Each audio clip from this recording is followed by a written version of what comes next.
think it's incredible. I mean, it shows that everyday Americans still have the power to organize and fight for their communities, and they can have more say in this country than the richest man in the world.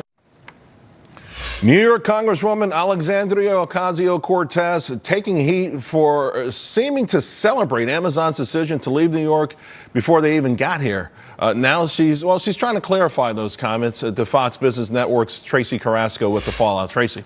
Good morning. Yes, a stunning announcement on Thursday. Amazon canceling its planned HQ2 project for New York City. 25,000 potential jobs no longer coming to the proposed Long Island City, Queens location. In a blog post, Amazon called out state and local politicians for their opposition to the second headquarters and suggested that is what motivated the company to pull out of the deal.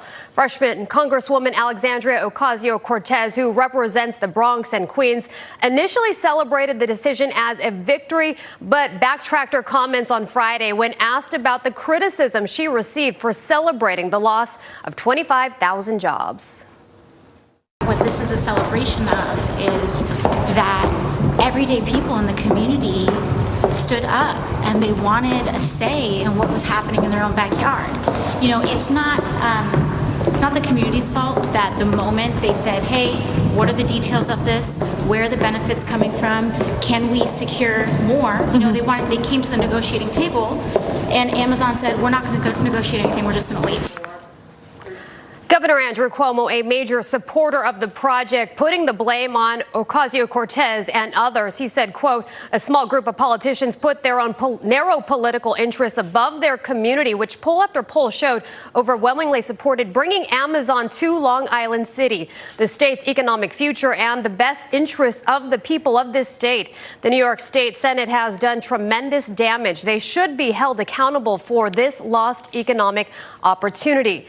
Mayor Bill de Blasio expressing his frustration with Amazon, saying, quote, we gave Amazon the opportunity to be a good neighbor and do business in the greatest city in the world. Instead of working with the community, Amazon threw away that opportunity. De Blasio said there was no discussion before Amazon made up its mind. Amazon said it would continue to develop the other half of HQ2 in Northern Virginia, as well as the new office in Nashville, Tennessee. As for those other cities vying for Amazon's business during the year-long search, Amazon said it is not considering any other locations at this time. Tracy, thank you very much. Well, Queens Chamber of Commerce President Thomas Gretsch says the city borough is far along in its plans to welcome and support Amazon, and he joins us now. Do you feel though this is a done deal, right? Amazon saying they're not going to look back. So whatever you guys thought you were going to get done, that's done.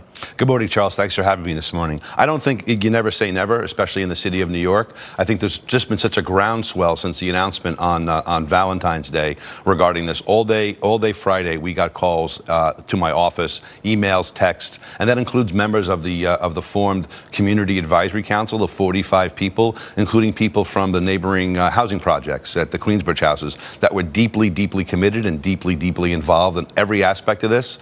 And business is a negotiation. We were just getting ourselves started to get our arms and our hands around this thing, and unfortunately, it didn't go our way right now. Some opponents will point to the largest housing project in that neighborhood, and of course, the development of a new opportunity zone as one of the reasons why the Alexandria Ocasio-Cortezes of the world didn't want this project, thinking that, hey, yeah, there are going to be some great paying jobs, but no one in those projects would be able to get those jobs. And the only thing that would happen is that the Starbucks would come in, the Whole Foods would come in, rents would go up, and eventually all the people who've been living there for several generations will be pushed out. What do you say about that? I totally and wholeheartedly disagree. We have engaged the folks over there with maybe the largest job opportunity in the last 75 years and the next 25 years. We've embraced people like April Simpson, who runs the tenant association at the Queensbridge projects, Bishop Taylor, who was born and raised there, as was his family. We were all over this project to get those people jobs, finally find a way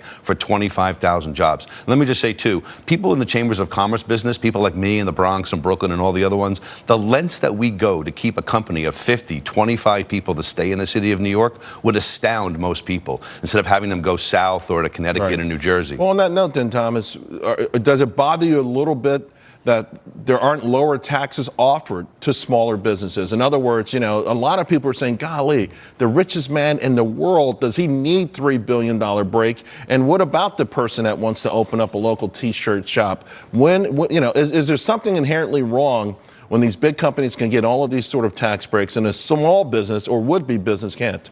I do not agree with that position. The New York City Department of Small Business Services has some great programs to help, and that's but the tax policies, the breaks. I mean, do you understand that the sort of the other side of the argument here? I'm not saying that they're right, but it's gaining momentum. It's gaining momentum in the Democratic Party. It's gaining momentum against young adults, and it's the sort of thing. It's a pushback against American-style capitalism that I'm really worried about because, and I think this is your borough has now become the epicenter of it. I would agree. I think that the $3 billion was a program that was available to any other company. We just happened to land a large opportunity, and I think it was all based upon, those incentives were based upon the jobs they were going to deliver, period, and that's the way it works. Thomas, thank you very much. Thank you very much.